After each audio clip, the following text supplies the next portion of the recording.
Welcome to the Bigfoot Society podcast. In this episode, we're releasing 3 call-in interviews from recent Bigfoot encounters live from Kentucky, Maryland, and North Carolina.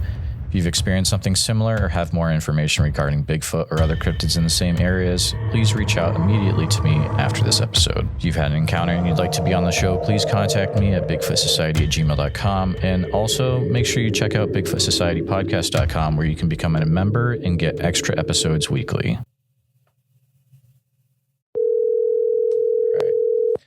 All right. Guys in the chat, if you can let me know if you hear Frank once he gets on the phone, please. Just right away. Hello. Hey, Frank. Hey, what's happening? Not much. We're gonna. I'm waiting a minute to see if someone in the chat can say, "Yeah, we hear Frank," just to make sure, because last time there was a little weird thing, and we had to start over. Oh yeah. So we'll give him a minute. All right. Sherry says we can hear you. So great. And you cool. You hit the guest release form, right, Frank? Yes, sir. Perfect. Well, thank you for calling in. I'm going to let you go ahead and share what you would like to about what you've seen, and I might ask some questions at the end if that's all right. Oh, yeah. Thanks for having me. Yeah, I mean, I grew up in Southeast Kentucky in Harlan County, Kentucky. And, you know, the time period that I grew up in, I mean, I'm not old, you know, but like it was, you know, it's just old timey, I guess. It's a little coal mining town. So like, you know, we didn't have internet and whatnot growing up. And so you didn't really hear a whole lot about Bigfoot. And, you know, we grew up in the mountains, but so it just wasn't a thing. Like in my mind, I was always under the impression that Bigfoot was like just like a caveman or whatever. So it just never crossed my mind. And then, kind of, you know, I've had a few things. And when I moved to Florida, I joined the Army and whatnot. And when I moved to Florida, there's a guy that I worked with. He's from Ohio, and he's like a huge Bigfoot believer. And I never scoffed at him or whatever, but, you know, I would tell him, you know, we just get to talking after years of working together, and he'd be, oh, you know, that's a Bigfoot. You know, I just like, yeah, okay, cool. You know, and he'd say, no, I'm serious. That's a Bigfoot. And I never really thought much on it. And then he started showing me videos one day and telling me things about it. And I started, you know, like it started kind of clicking. I was like, you know, maybe it was a Bigfoot. And then, you know, as I started researching everything, that's the only thing I can think of, to be honest. The first thing that happened, all 3 besides one when I was a kid, happened within a span of like 2 years, maybe back in, I guess the end of 2007. I got back from Iraq in October of 2007. And I know we spent a lot of time, me and my buddy spent a lot of time fishing and camping. And so it had to be between the end of 2007 and probably the first part of 2008. And one night we went fishing down at the bottom. It's like right at the base of Pine Mountain. And we was out fishing all night. It was a really good spot where rivers would kind of connect. And it was probably about 1-2 o'clock in the morning. And we started hearing splashes in the water. And, you know, at first, didn't think much of it. It was kind of getting irritating because, you know, it's like, it's got to scare the fish away. And, you know, we grew up in the mountains, and we didn't really use tents or anything when we went camping. We would just, you know, sleep on the ground next to the fire or sleep on the riverbank or whatever. And that's just the way we done it. And so we was just kind of sitting by the fire, and when we started hearing splashes, the first thing that kind of crossed our mind after we was like getting irritated was that maybe it was beavers like smacking their tail on the water. And then the rocks started, like we started noticing they were getting closer to us. And that's, that's when I guess we realized they were rocks, because it started hitting the bank. And you could tell they wasn't really trying to hit us, but they were like getting close to us. And kind of where we was at, they was an overpass.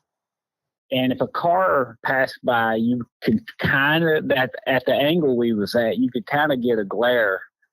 And we seen where the rocks were coming from. And it was coming off the side of the mountain that was at, the river was at the base of the mountain. So, and we were like kind of in a almost center island, kind of like a peak.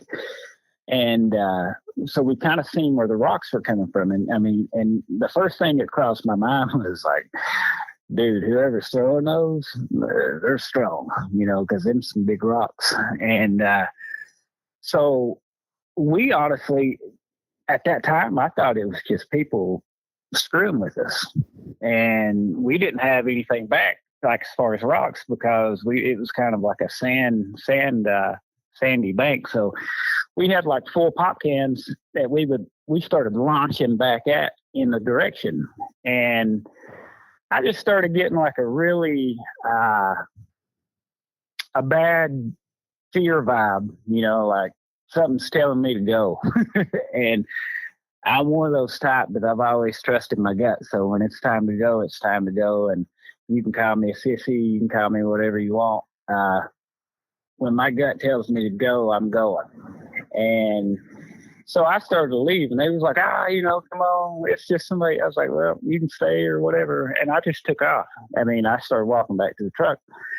And as I got back up, there was a cop coming by, and I flagged him and was like, hey, I was like, we've done our fishing.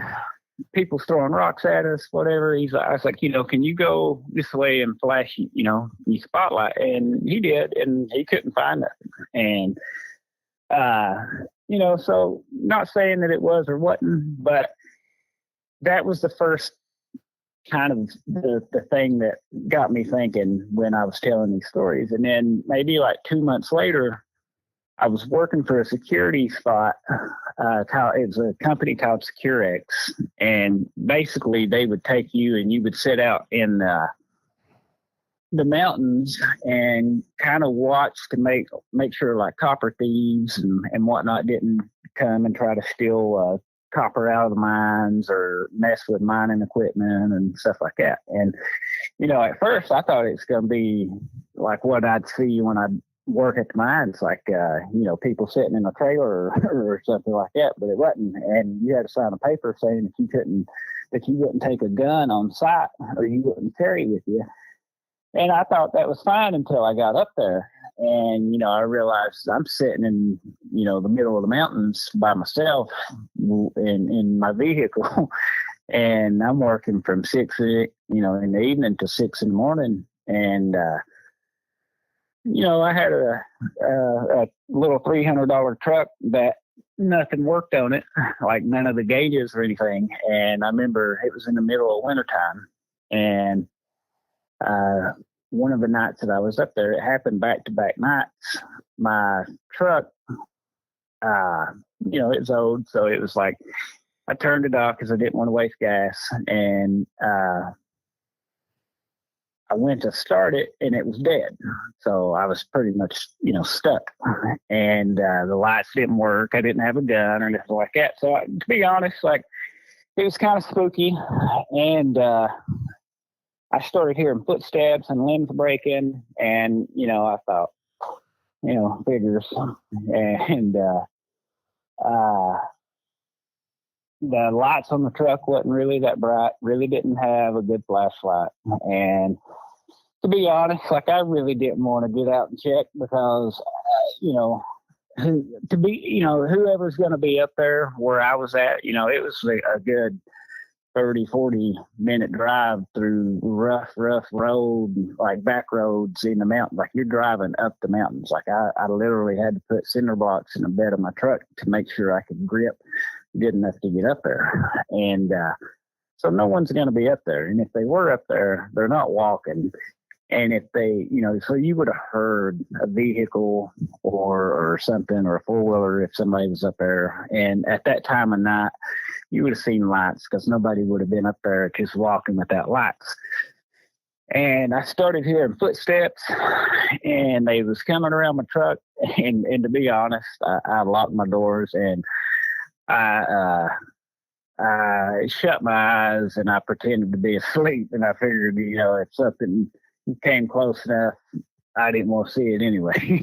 and I pretty much laid there and kept my eyes shut. And I heard stuff getting around the truck that wasn't animal. You could tell it was, I guess what you call bipedal. It sounded like a human walking. But I didn't really want to check.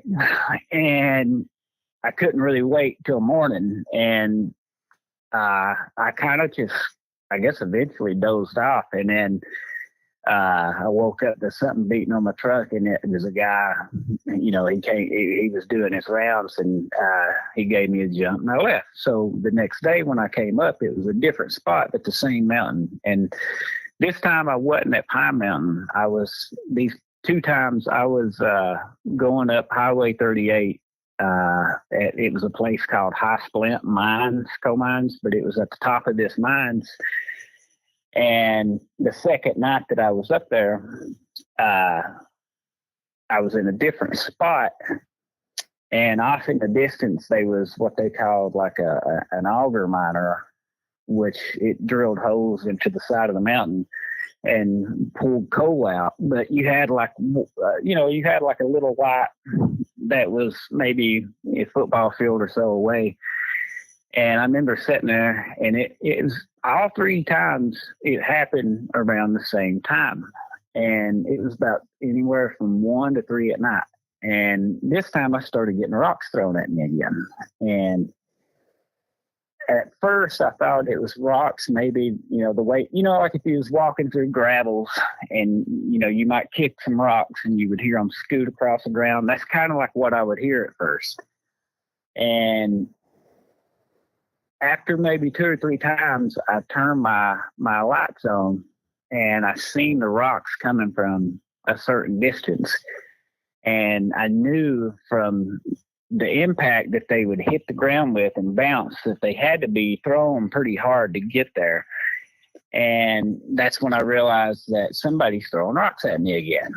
And, I first thought, well, if it was a thief, they're not going to be trying to get my attention. They're going to be trying to sneak past me. And it continued to, I guess for probably 15, 20 minutes, rocks would continue. And it wasn't like nonstop, but it was like 1 or 2 here, a few minutes would go by, another 1 or 2. And you could tell, like, again, they wasn't trying to hit me, but they would come within 10 feet of me, like on either my right or left side. And again, fear came over me, and something told me I needed to leave. And I thought, well, to be honest, $5 an hour ain't really enough. Sorry, Davis spoilers just drove by. $5 an hour really ain't enough to sit here and risk anything, especially when you ain't allowed to carry. So I left. And I left, and I quit the job and was like, I ain't fooling with it no more. And then maybe 3-4 weeks later, that somebody had set the mountains on fire. And there was a bootlegger that lived across the creek from where I did in the holler that I grew up in. And he raised hogs. And I'm talking huge, huge hogs. And every now and then they would get out, but not like all the time. Sorry. Usually it's quiet. But I remember we had got home from a football game. We went and watched a football game, and my uncle was standing outside.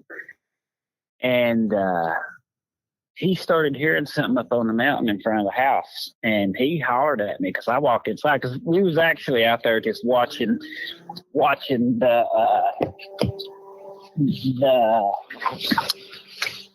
glow off in the distance of where the mountain was on fire, and kind of like keeping an eye on where it was going. And so I was like, I've been out here long enough. It ain't coming our way yet, and I'm going inside. And he hollered at me, and he told me to come out there, and he asked me, he said, have you ever heard of that? And it was a scream. And honestly, at that point, I'd never heard anything like it. And it was really, really loud. But when you heard it, it sounded like somebody was driving a truck or whatever through the mountains. It was like the branches and stuff was breaking, and it just sounded like something was just flying through the mountains, and it was at a fast pace, and it was headed towards where the hogs would normally be, but I'd never heard that squall or whatever. And I'd heard the guy when he would neuter the hogs and stuff, and I knew what hogs sounded like, and I knew what deer and bear and all that sounds like, and but I'd never heard this. And he asked me, he's like, you know what that is? I said, I had no clue. I'd never heard that. And it wasn't until I started getting into this and doing my own research, and I've got really addicted and hooked into this now. And so, when I ain't doing something, working or something like that, I'm constantly listening to YouTube and watching videos, and just, I really like hearing people's stories because I learn a lot from that. And it's just interesting to me that so many people from different spots around the world have the same stories. And, I live down in South Florida now, and I guess they call it the skunk ape down here, and I don't really know much about it, but I've gotten really into it. But after researching and stuff, a lot of this stuff, little things would come back to me. And I remember as a kid walking out of my house one morning,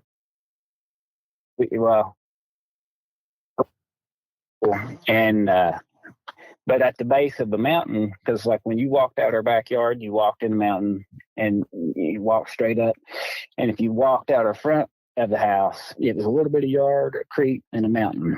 And on the backside, if you walked out and walked down through the yard, there was a little spot like a trail that we used to go up because we got our water from the mountain. And anytime our water would freeze, that's the trail that we would take to go find where it's frozen and fix it. And at the base of that, we found 12. Well, I found them, but it was, basically us. But it was 12 deer legs that had what looked like being ripped out of a joint and just laid in the yard. And they were not like really in a pile, but they were kind of all in a certain little area. And they didn't have bite marks. They wasn't skinned. Nothing wrong with them. It just looked like somebody had literally ripped them from the deer and threw them in the yard and left them.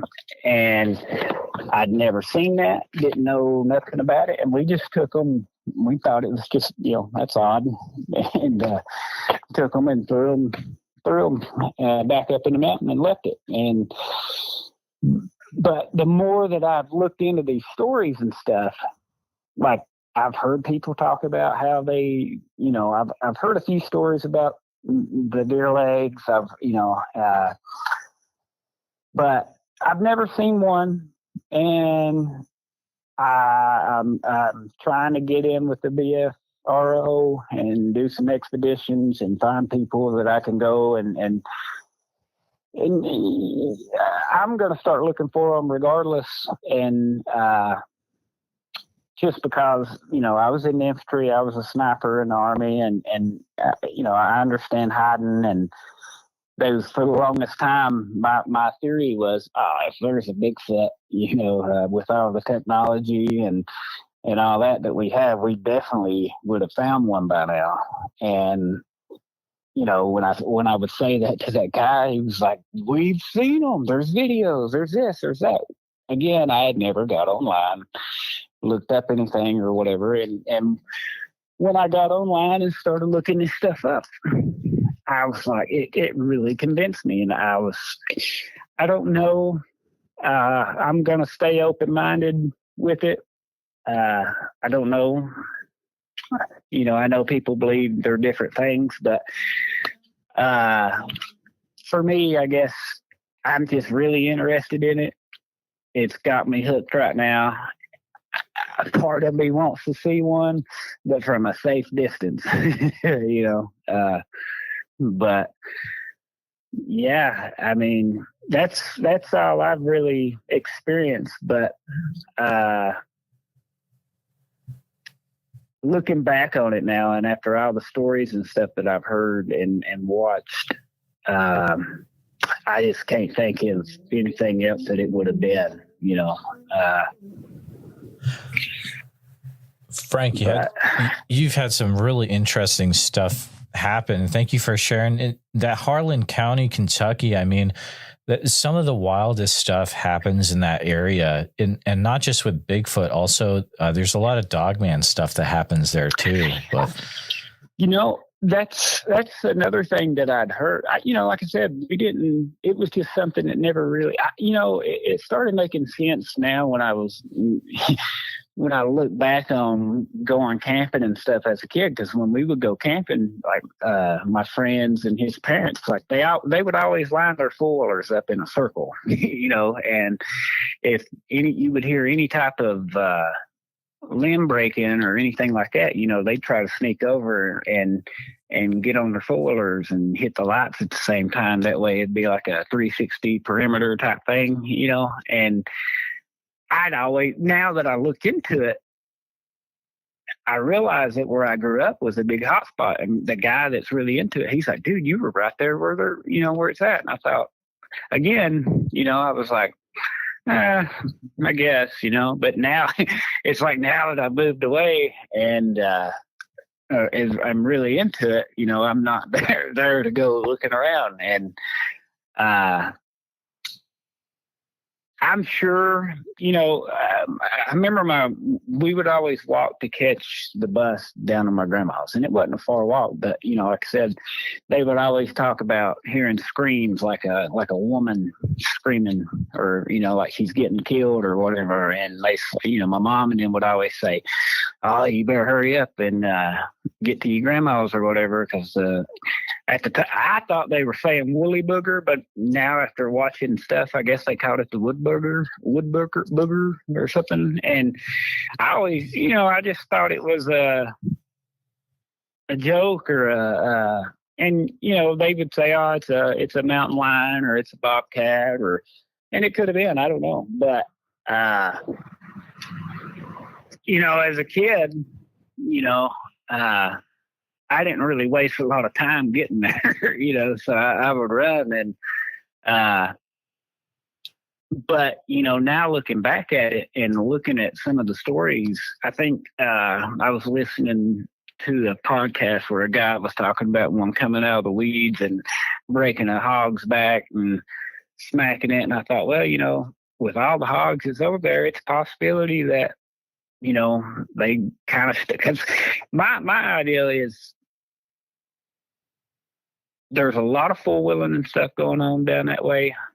A lot of people are in the mountains, but the thing is, you're on trails, and you got a lot of ginsenggers and stuff like that are out walking around. But there's not really a lot that there's so much woods and stuff that people, I guess, assume that they're not there because they, you're on these roads or you're on these back roads or mountain roads or four-wheeler roads or whatever. But there's still a lot of unexplored road. Like just because you're driving a road and you're in the mountains, you're not really in the mountains. And I know people that get out there and explore them, but it's like I know when I was in the Army, if we was out in the woods and a car came by, we were taught to get down, hide. When the car passed by, you get up. And that way, if anybody's looking out that window or driving by, they don't see nobody. And, that's us.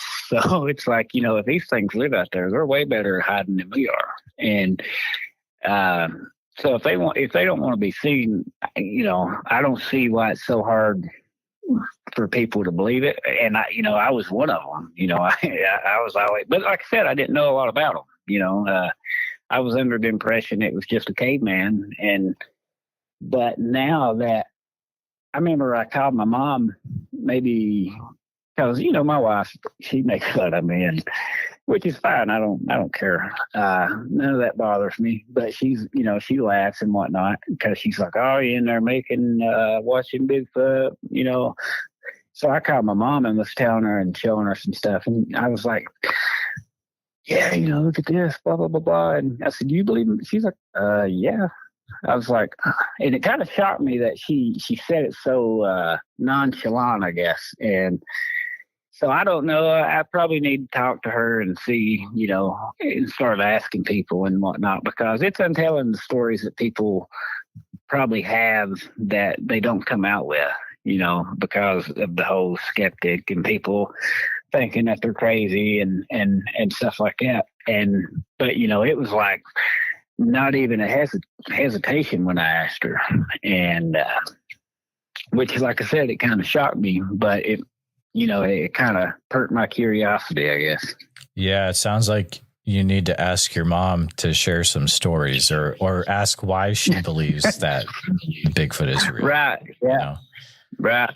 Yeah. Because I'm sure with all the people that's around that area, and stories of like where would you have I've heard the wood booger on the podcast, but I heard that. I didn't hear Bigfoot. And so I'm sure there's a lot of people down in that area that probably have stories. One that I always wanted to ask was like the people who drive the trains, the people that these train drivers that go in these spots where people never really are. And I would like to ask, I'd like to talk to people like that and find out the stuff that they've seen, because they're in some spots that probably a lot of people don't really get to see. And not that they would or not, but I'm new, so I'm kind of excited.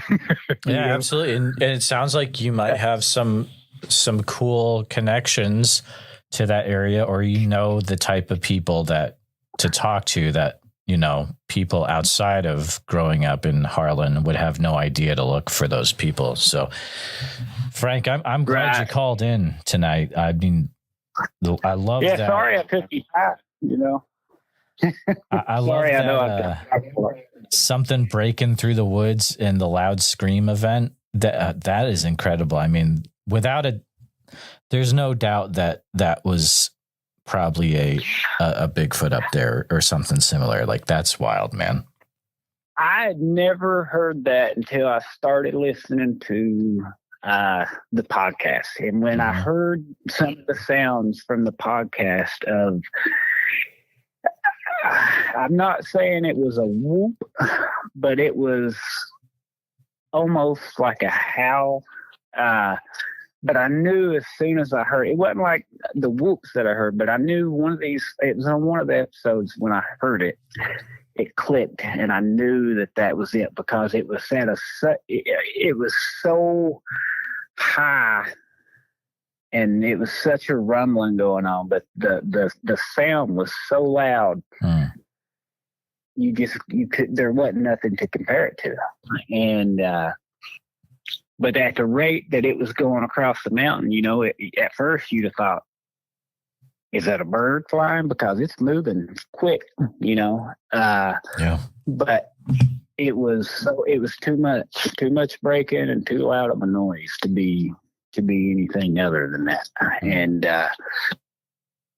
But yeah, hopefully, they say the skunk ate, I've been going over and camping in Big Cypress and me and my son found some footprints out in a mud puddle there, but it wasn't that they could have been human, but they were, it was just an odd spot, like, you're way out through there on a 4-wheeler turkey hunting and Sure. there's no prints going up through a trail and stuff like that. And it's just in one mud puddle on their face in the weeds, and, but then I hear that the skunk ape has 4 toes but then, who knows? I don't know much about it. There's some weird stuff down in Florida. Definitely, keep me in mind if you come across anything when you're down there looking around. And I appreciate you calling in and sharing all about Harlan County, Kentucky. That was really cool, Frank. I appreciate it, brother. Sorry I took up so much of your time. You're good. You have a great night, sir.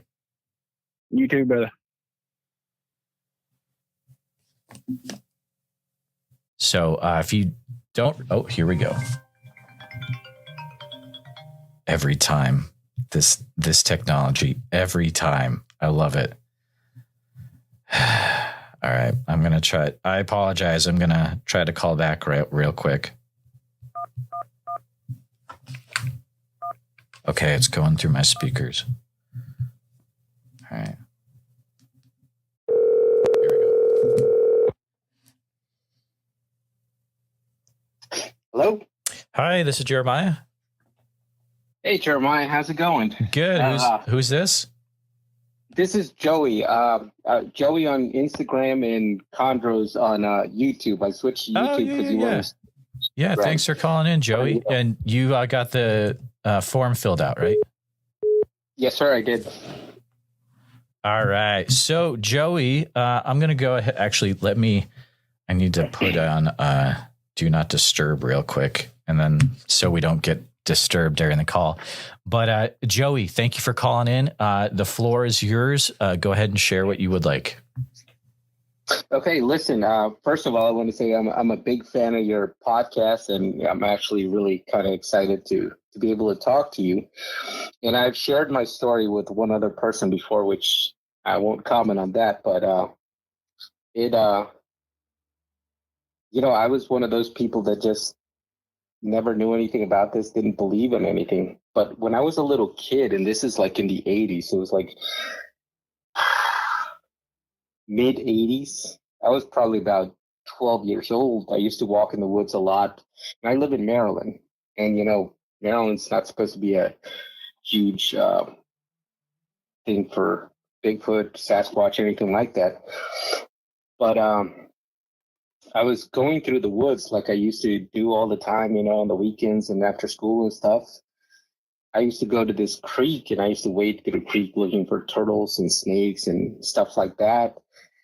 And I really hearing this noise on the bark of the tree, and I looked up about 150 feet away, and not like into the wood line, but just down from me.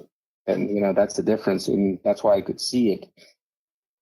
I saw this little white monkey, and it was coming down the tree head first when I saw it.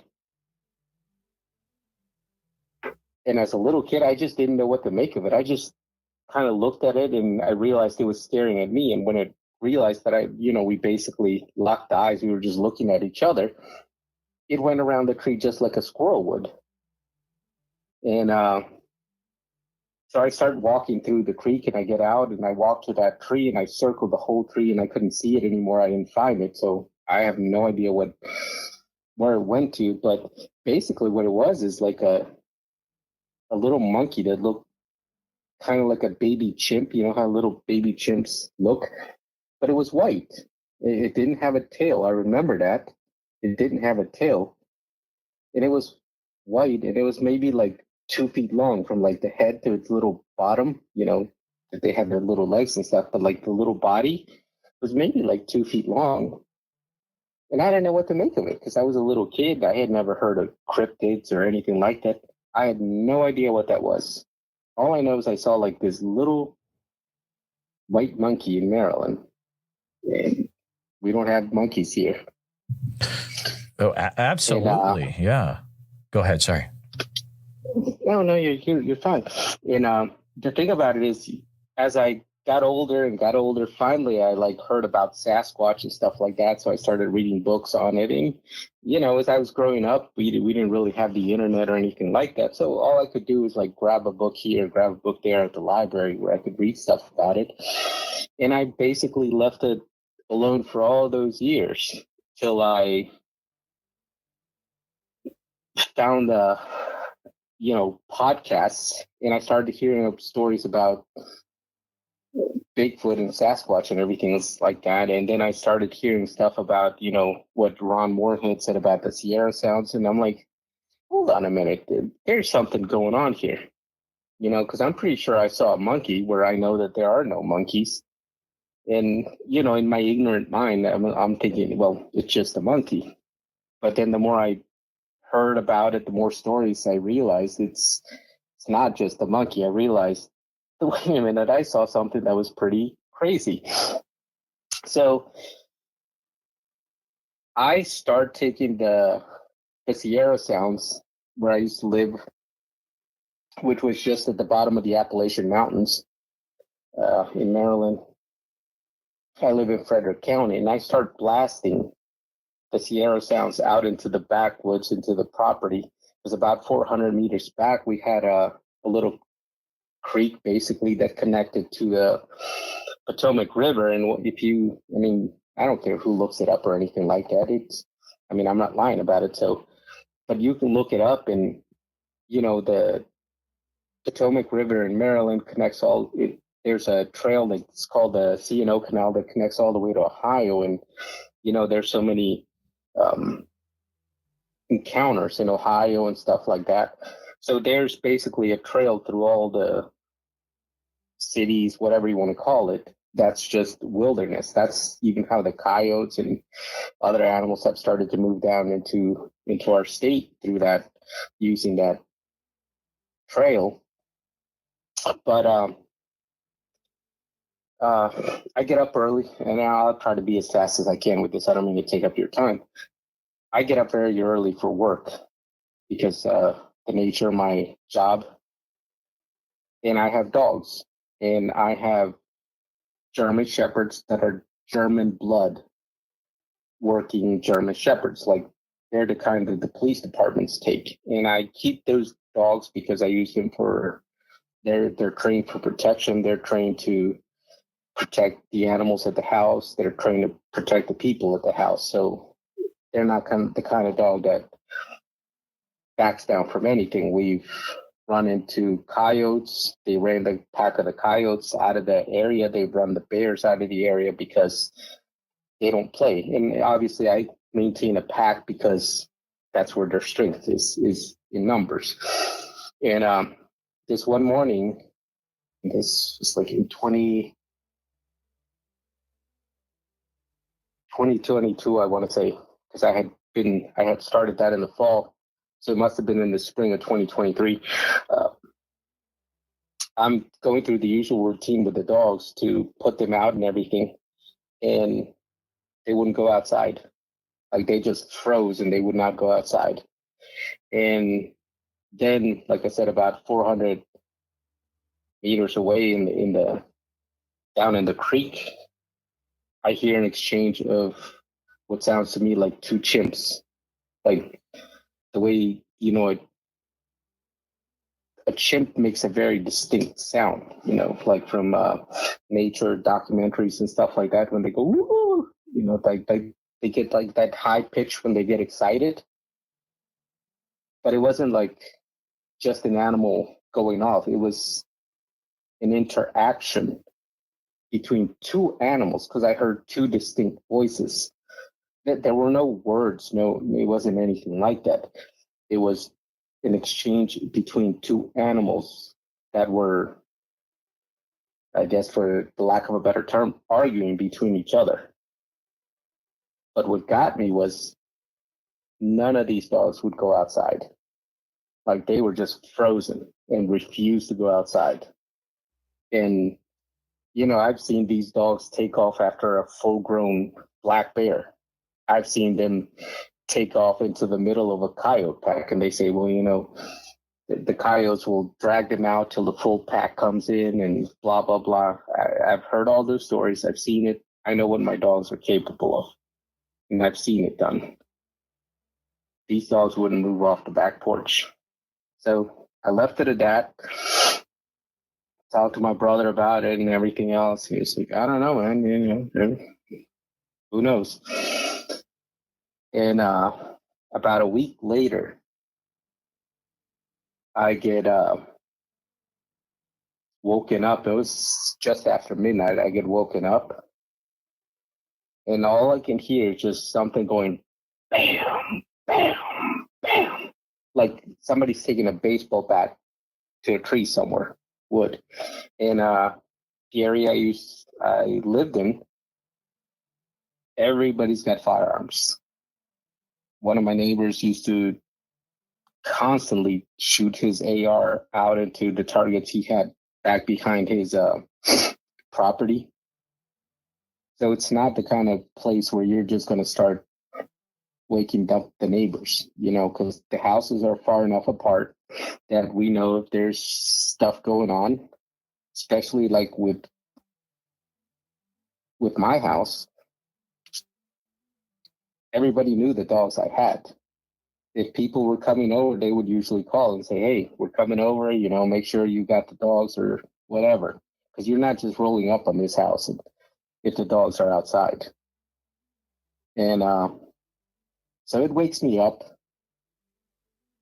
And I'm a little bit out of it and everything else. And the thing that gets me is that my dog should be up. My dog should be alerting. My dog should be barking and growling, getting ready to charge outside. And all their little beds are around our bed inside the room with us, right? And these dogs are just laying there, because I woke up and I looked at them. They're laying there. They're just flat. Like if they could have dug themselves any further into the beds, they would have. Their ears are back. Their heads are completely down. And none of these dogs are making a single sound. No growls, no nothing, no barking. Just down in their beds. And this is not the type of dogs that I have. Like if one of the goats started crying or something or bellowing in the backyard, they'd be up. They would be the first ones up, barking and growling, getting ready to launch themselves outside. They're hearing this huge sound that woke us up.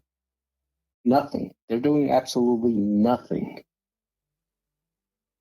Now, here's the strange part, which some people may or may not believe. As soon as I picked up that phone to, start recording, to put it on video and start recording, it stopped. And when I finally put the phone back down, because I didn't hear it again, I heard it, but it was much further away. And, I'm not going to tell you that it's a Sasquatch, because, like I said, I'm just trying to be brief with this, but there's a lot more details that go into it. Joey, but you're not the first person to say that whole you pick up the recorder and it stopped. Like, dude, I've gotten that more than one time. It's wild. But sorry, go ahead. No, what I was trying to tell you, like I said, I'm just trying to be brief because I don't want to take up your time. But the one thing I'll tell you honestly is that at one point when I realized that my dogs were not reacting to that, all my hair just stood up, and I cannot explain to you why that happened. It was like a very, how would you call this? Like a very,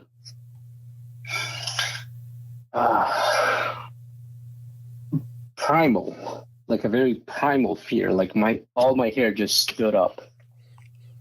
And I couldn't explain why, because I had not seen anything. I didn't know what was actually out there, but it just did. And that just felt so weird. And the fact that my dogs didn't react, I cannot logically explain that. Because like I said, my dogs have, the biggest thing we have in Maryland is a black bear, and they're not even that big here, you know? And I've seen my dogs going after the black bears. Now, don't, before anybody gets all upset about it, don't let them go attack a black bear or something like that. Just, driving them off the property so the goats are safe. But they're not afraid of animals, natural animals in the woods. They run the coyotes off.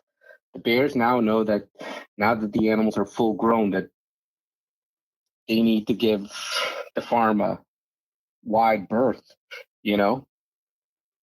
What the heck was in the woods that night, both those nights, that scared them like that? And what did I see when I was a kid? I mean, again, I'm not going to tell you that it was a Sasquatch, but I can tell you I definitely saw a monkey in the tree that looked like a little baby chimp. And I heard what sounded to me like chimps in the creek behind our property. And I heard what sounded to me like wood knots, which is often, said to be a Sasquatch. I cannot tell you that that's what it was because I never saw it. I can only tell you what I experienced during that encounter or during that incident, I guess should we say. And I can only tell you how my dogs reacted to it, which to me is very, it's what normally happens when one of these creatures is around, because the dogs were having no part of it. And that's not the dogs I have. Joey, it's definitely a really interesting thing you're going through. And individual in the chat, Phyllis, pointed out, it's almost like, it makes you wonder, what have the dogs seen that they know that there's something out there? I think you might be on to something there, Joey.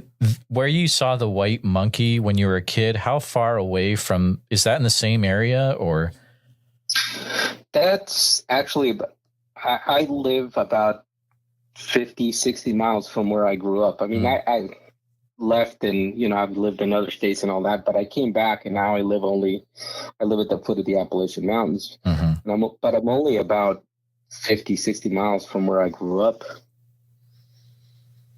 It's very interesting. And where I grew up back then was obviously there was a lot more wilderness areas and stuff before it was all built up.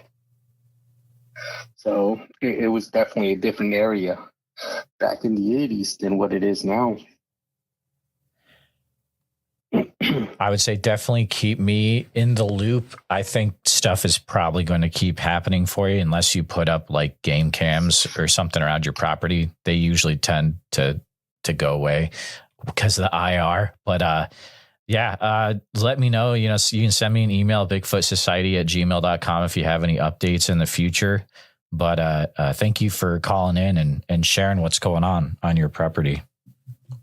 Yes, sir. Like I said, I just wanted to get that out there to you. I've been meaning to talk to you for a while, and I don't mean to take up your time. So I just wanted to share that with you. I'll email you and I'll let you in on more of the details of what actually happened. But that's basically a brief summary of what it was. But I definitely saw a little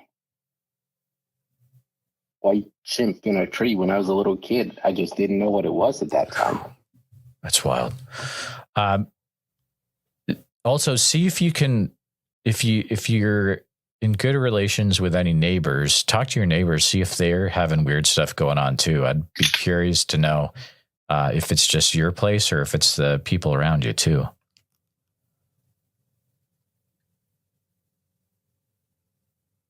The neighbors is a hard thing to breach. Gotcha. But, okay. All right. I'll try.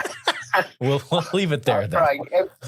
It's, it's hard to go up to somebody and say, "Hey, do you think you got Bigfoot in your backyard too?" Or I don't know. But I'll work on it. Maybe bake him some cookies too. Nothing else going on weird around your area? Just the Bigfoot stuff. Any other weird things going on? Well,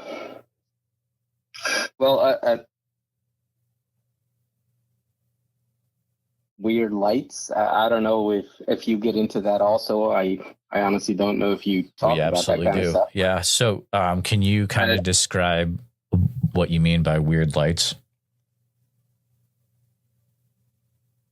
I guess what everybody would call like these orbs of light that just seem to go through the backwoods, and it's not a flashlight because, we've already gone through that whole thing. And it's kind of the same thing. It's the dogs don't necessarily react the same way that we heard those sounds or when we felt the presence of something else. It's not exactly like that, but you can tell that the dogs get tense. And I always, I've always been out in the woods. I grew up in the woods. So I read my dog's body language, and I can tell when there's an animal around, when there's something that they need to take care of, when there's a predator, when there's prey, and dogs just have a certain body language. Absolutely. Yeah, they really do. And when we heard those sounds, you could just tell they were scared. Like they want to know part of it. When I see these lights, they just tense up. And as a matter of fact, my sister and my brother-in-law are here. They're from Michigan. And my brother-in-law has this huge property up in Michigan in the Upper Peninsula where he does a lot of hunting. I've been up there fishing and hunting with him before, and he's got these game cams up, and he actually has taken pictures of these orbs that I don't really have any game cams because, it's just the backyard to me. But he's actually taking pictures of these, caught them on the game cams of these orbs. And I don't understand how a light triggers a motion sensor. Yeah. But I've seen these lights back in the woods over the creek and into that area. What color? I've seen white and I've seen blue. Okay. Gotcha. But I don't know what to make of it. And, I have weapons. Like I could go down there and see if it's a human being or something walking around in the creek with a flashlight or something. But the way it moves, clearly it's not. And sometimes you see them up like in the higher canopy of the trees. And then they just kind of go off and do their own thing. But I see them, but I try not to pay too much attention to them because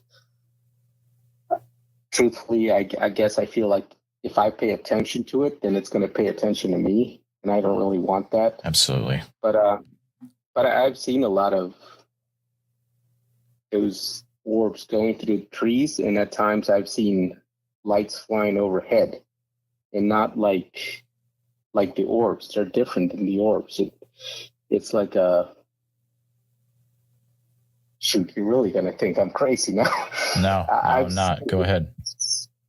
I've seen like these silver, this is like in broad daylight. I've seen like a silver thing shaped like an egg hovering over the house one time. Okay. And as soon as I pulled out my phone to try to record it, it just shot up straight up and it was gone. And as a matter of fact, just last weekend, as I was outside grilling, this is, like I said, this is in the middle of the afternoon where, the sun's out, you can see everything clearly. I saw a round silver ball just hovering. And when I looked up at it, it started to fly away. So again, I pull out my phone to start recording it. As soon as I do that, it just is gone. So wow. I'm I'm not crazy, Joe. Well, no one's saying you are, and you're calling into the right place where we don't call people crazy because you're free to just share your story, and we're trying to all figure it out together, man.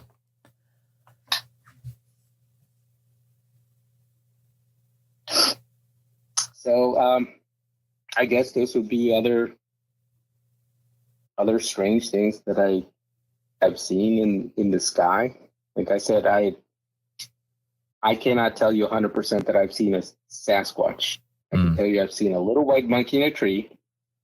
I can tell you for a fact that I've heard chimps in the creek behind that lead down to the C&O Canal.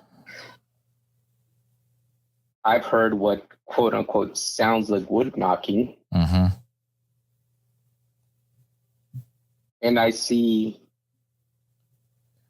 white and blue orbs going through the trees in the back where the creek runs a lot of times. And I have seen these other things. So I don't know what all that means, but I don't know. I just figured you're the guy to reach out to and talk to about this kind of stuff, because nobody else is going to believe me. My sister laughs at me. She's my brother-in-law.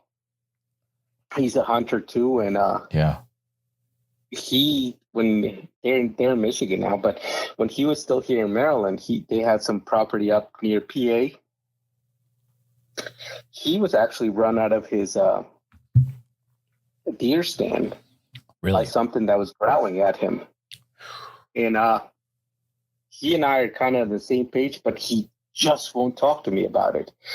But he said he actually got down at a deer stand, walked out into the cornfield that he was overseeing where the deer was supposed to be coming through, because he was scared to go back into the woods. And and mind you, we're both ex-military. This guy worked with special forces and everything else. So it's not like he's, some sort of soft, weak guy. He's not. He was scared enough that he just went out to the middle of the field, called my sister and said, "Come pick me up at this other road." Wow. Because he was afraid, because the way where he had parked, he had to go back into the woods to get to his truck. And he's like, "I'm not going back into those woods." Absolutely. He had my sister pick him up and drive him all the way around back to his truck because he was that scared. And this is not the kind of man that gets scared. I mean, the guy's like well over 6 feet. He's a big, huge guy. He would. But he told me that. He said something was growling back there at me. And like I said, the biggest things we have here is black bears. Everybody knows what a black bear looks like. And in Maryland, they don't get that big. It's not like we're in Montana where we're going to get a grizzly bear. Yeah. A black bear, you can make enough noise and run him off. We're not even in Canada where the black bears get a lot bigger, where they might actually pose a threat. No, where we're at, the black bears are about 200, 300 pounds. They're if you got an arrow or a rifle, that's the last thing it wants to run into. But yeah, he was run out of his deer stand by something that he said, like, when it was growling, he said, I could feel the vibration going through me, and I wanted nothing to do with that. Joey, I doubt he would go for this, but I mean, if feel free to pass on my info. If he ever needs to talk to anyone who's not going to judge, who's not going to make fun of him, I would love to talk to that individual. You can pass on my info, and it can be like not even for a podcast. I'll just talk to him on the side, and help him work through stuff. But yeah, I mean, Joe, I feel like we might be chatting again sometime in the future because stuff is going to keep going for you. But as Can Squatch said in the chat, I would recommend you really get to know your neighbors, because in this situation, it'd probably be good to have someone you could call just in case, if you know what I mean. So it's always good to know your neighbors. So, we do know them. I'm just like, I got you. Really want to bring the belief that I believe in Bigfoot and Sasquatch, because like I said, I mean, I can't even imagine what my neighbors were thinking when I started call blasting Yeah, that's true. Yeah. Yeah. Well, make him some cookies, But Joey, it's been fun chatting with you. I hope we chat again in the future. You can always hit me Likewise. up at email bigfootsociety@gmail.com. I do want to head on. I've got a few calls to make back. Awesome. But it's been fun chatting with you, and best of luck. Thanks, man. You got a great podcast, man. Thank you. Have a good one, Joey. All right. That was good. I'm going to play the intro real quick while I get set up for the next one here. All right, we're back. Okay, so that was an awesome call with Joey out of Maryland. He's got some wild stuff going on. I think that I will actually be talking to him in the future. But I've got a few calls to make here. So we are going to call back, see if this person is still awake and what they've got to share.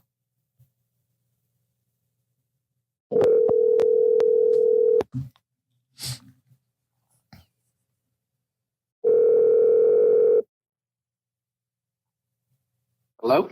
Hi, this is Jeremiah. We just spoke, Jeremiah. Oh, I did that again. I'm sorry, Joey. I always do this. No, all right. no worries. Man. Peace. No worries. Guys, I always do that. Well, I've done it 2 times. All right. Okay, here we go. This is a new one.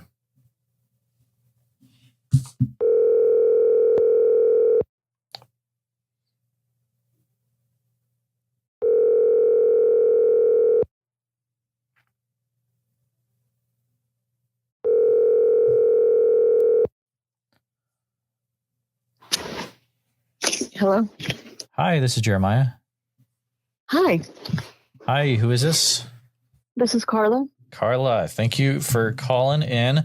Did you get a chance to fill out the guest release form? Yes, I did. Perfect. All right. Well, I appreciate you calling in. I would imagine you've got something to share, so I'm going to go ahead and hand it right over to you. Okay. I just wanted to start with saying that I've always been interested in, fringe things like ghosts, UFOs, things like that. And when I was younger, I was interested in Bigfoot. But as I got older, I kind of realized that was the least likely of all these things to actually exist. A giant ape in the woods in the United States, and we have all this technology. And so my interest kind of waned from the whole Bigfoot thing.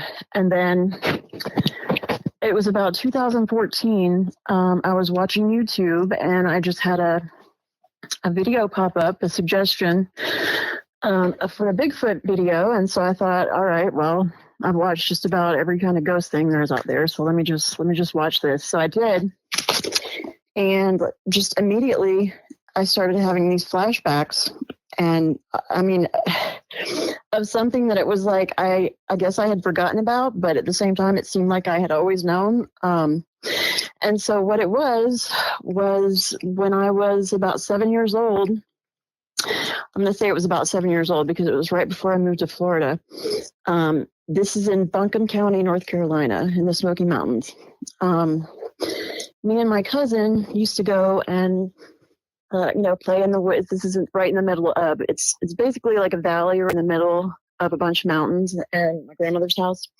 And so my cousin and I would go everywhere. She would set us out in the morning and be like, don't come back till, the evening, till it's dinner time. And there was one part of the woods, though, that we weren't allowed to go.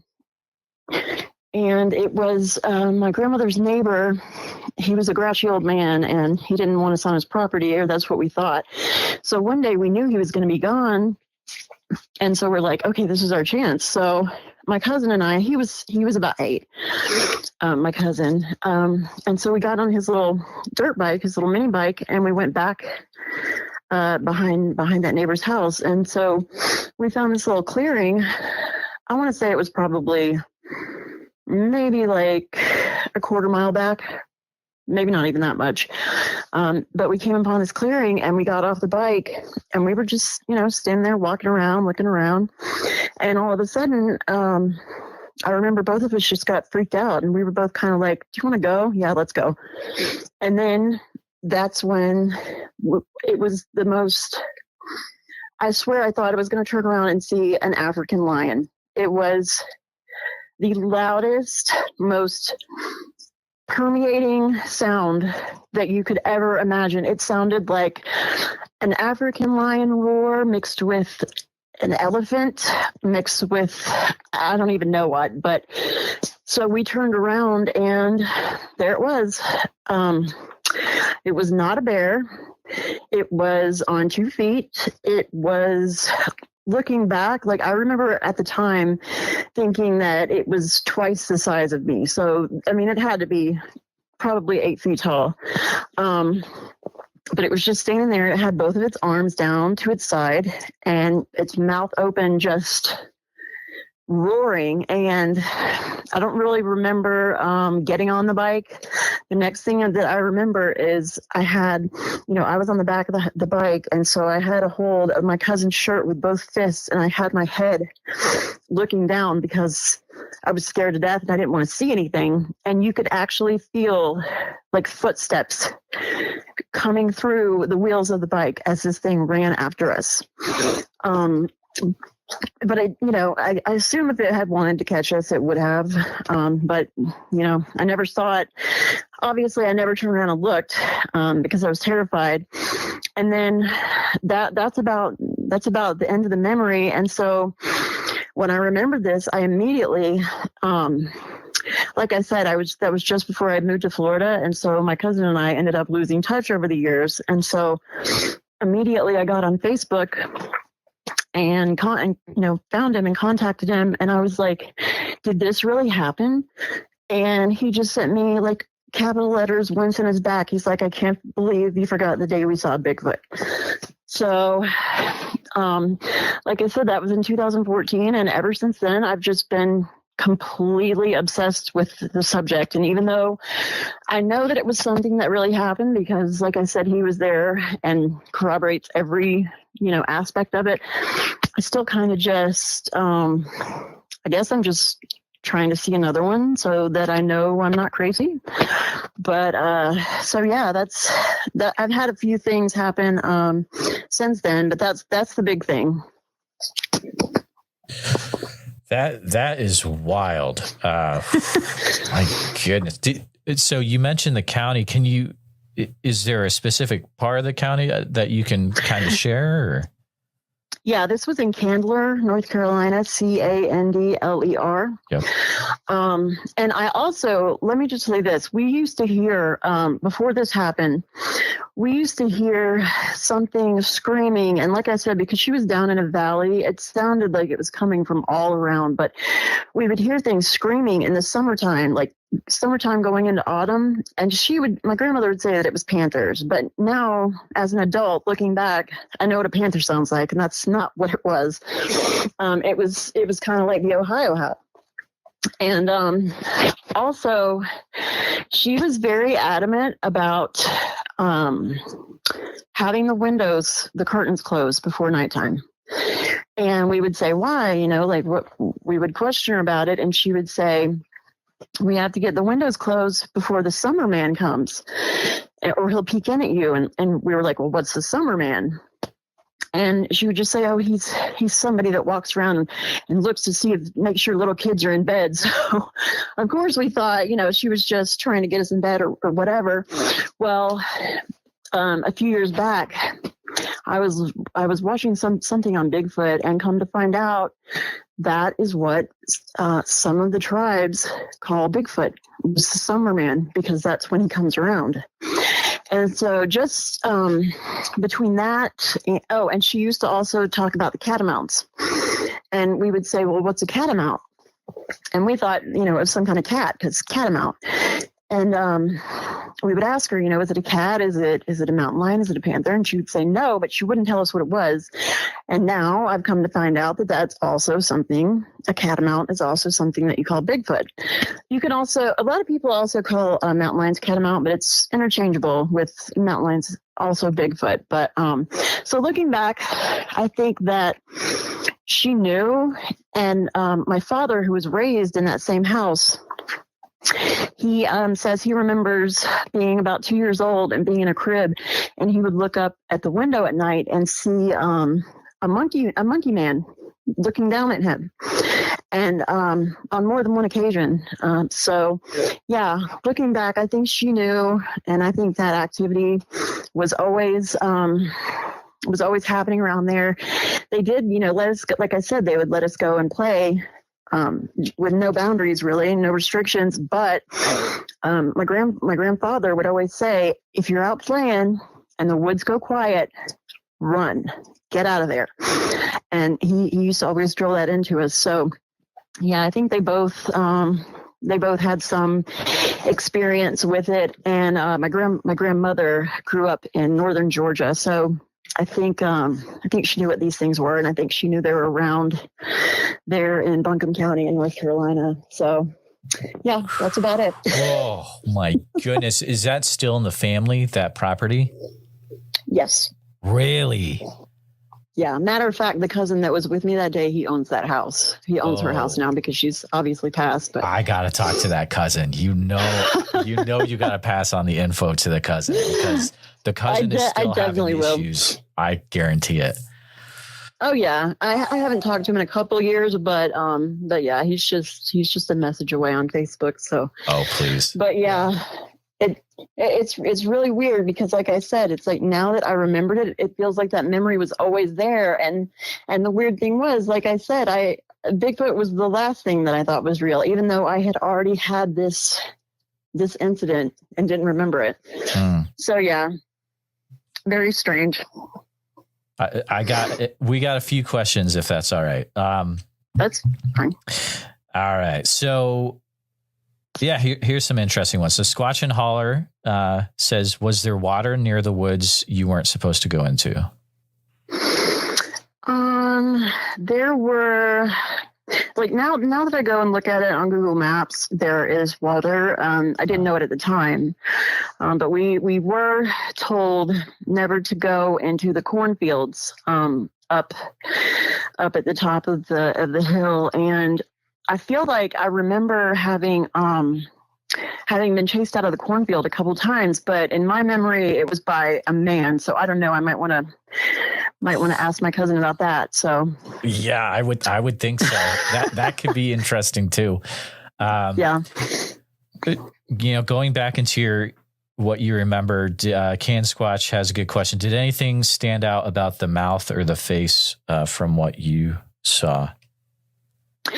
The mouth, well, I mean, the mouth was open because it was basically screaming, but the face is hard for me to recollect. I do remember that it was more man looking than, because at no point did I think that we had seen a giant monkey. Like that never crossed my mind. So I want to say that it looked more human-like, and it was just confusing, but yeah, its mouth, it was open, it was screaming, and I guess maybe it just wanted to run us out of there. And like looking back, I wonder if that's why we weren't allowed to go back there.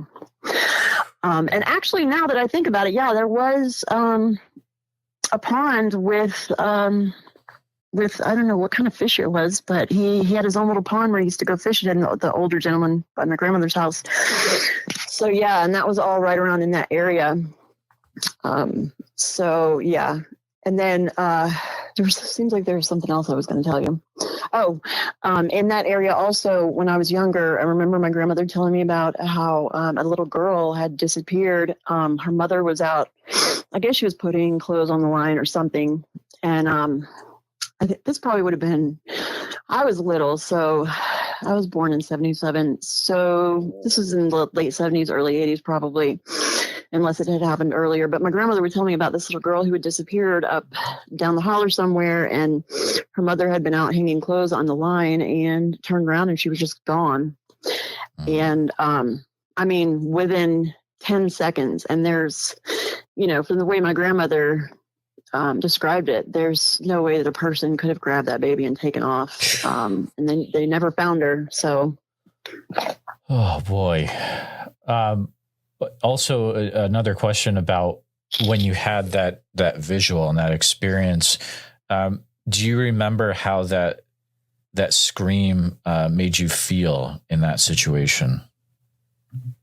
I mean, it almost was so loud that I feel like I almost went into shock because, like I said, I don't remember anything from the time we saw it until the time we were down the trail, riding away as fast as we could. But I could feel it. It was, it just, like I said, permeated every inch of your body. My insides were jiggling and, but yeah, sheer terror. Sheer terror is how it made me feel. My goodness. That's so intense. Wesley, that was from Squatch and Holler. Guys, make sure you follow his channel. He's got some incredible interviews as well. Wesley from the chat, did you hear 3 pop or knock noise at all during the situation? Not during the situation, but we did hear what I now know are wood knocks back then. And like I said, at the actual encounter, there could have been. I have no idea because we weren't paying attention. We were just little kids, rooting around. We had a stick. We were making. Seems like I remember we were making designs in the dirt with a stick or something like that, and we just both got creeped out at the same time. And then that's when it happened. And it's weird because as much as it sounds just like a lion roaring, there was also like an elephant trumpet kind of thing going on because I was at the zoo a couple years ago and the elephant was right next, and it just brought back memories. So it was kind of a mixture of noises, but it was to this day the loudest thing I've ever heard in my entire life. I mean, I can't even describe to you the volume. You said it sounded like an elephant trumpet noise as well? Yeah, like a lion roaring, but mixed with an elephant trumpeting. It was, that's the best I can describe it. Guys in the chat, let me know. Have you ever heard a description? I've heard description of like lion roar, but the elephant trumpet at the same time, that's totally new for me. That's really interesting. Yeah, I just remember when I heard it at the zoo that it immediately made me go back to that. So, but yeah, there's a lot of it. Like when we ran, that's blocked out, and the next thing that I remember is just having my cousin's shirt in both my hands, squeezing his shirt and looking down and just waiting for something to pull me off the back of that bike. I'm not surprised at all that your brain made you forget this, as a few people in the chat said, it was to protect you, so that you could live and not have to deal with it, but it came back to you. Did anything else weird happen when you were in that area that, you may not attribute to Bigfoot, but you can remember, there's other weird stuff that happened as well?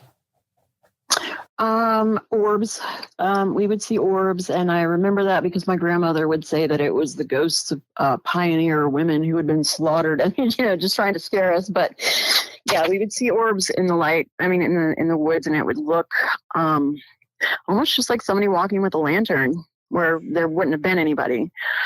So, but other than that, in that particular area, I don't remember anything. But I did have one more experience in North Carolina, and this is just real quick. This was in Spruce Pine, North Carolina, or more like North Cove. There's a big factory that I used to work at.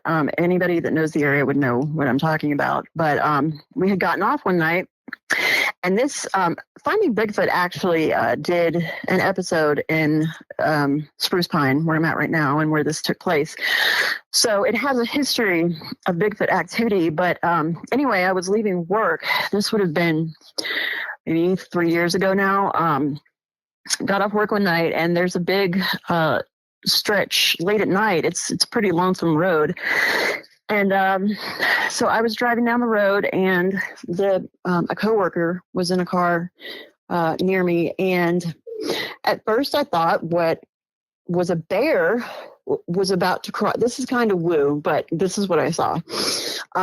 it was what I thought was a bear was running across the road in front of me, because it kind of reminded me of bare legs, except that I couldn't see anything above the legs. It was like there was half of something, and then the top half just wasn't there. And then the more that it came into the road, the legs were way too far apart to be maybe if it was a giant polar bear, but not the black bears we have around here. There was probably 6 feet between the front legs and the back legs.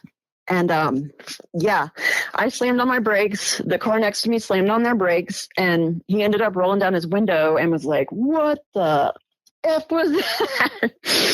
And, I don't know what that was, but it wasn't a bear, and it wasn't, the only thing I can think of is maybe it was a Sasquatch on all fours. But then every time he would see me in work after that, he would be like, "Hey, Sasquatch sister."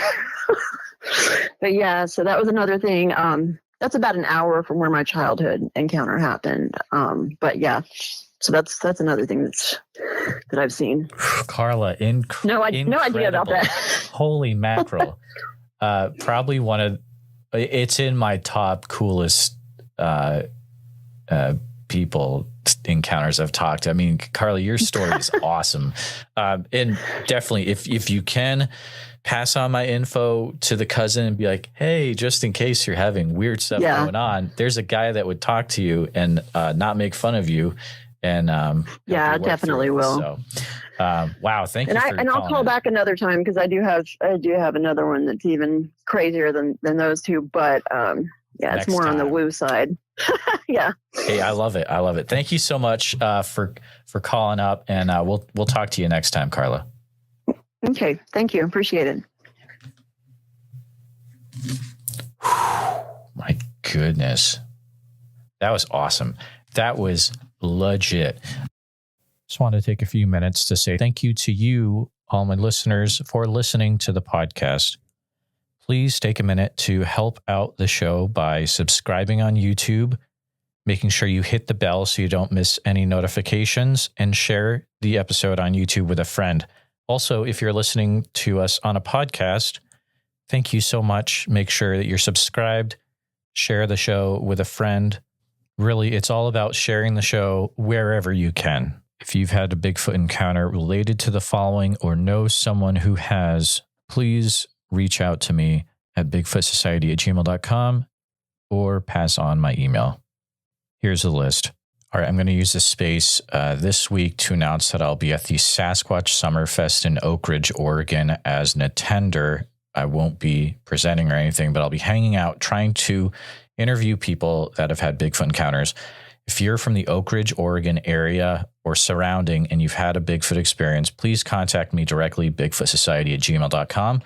Also, Priscilla was nice enough that if you get your tickets through SasquatchSummerfest.com and use code BigFootSociety, you can get 50% off the cost of your tickets, which is a big amount. So code Bigfoot Society to get 50% off your tickets, SasquatchSummerfest.com, and helps out the podcast as well. A special thank you to all the Bigfoot Society Patreon and YouTube channel members. It's your support that helps keep the show going, and I extremely appreciate it.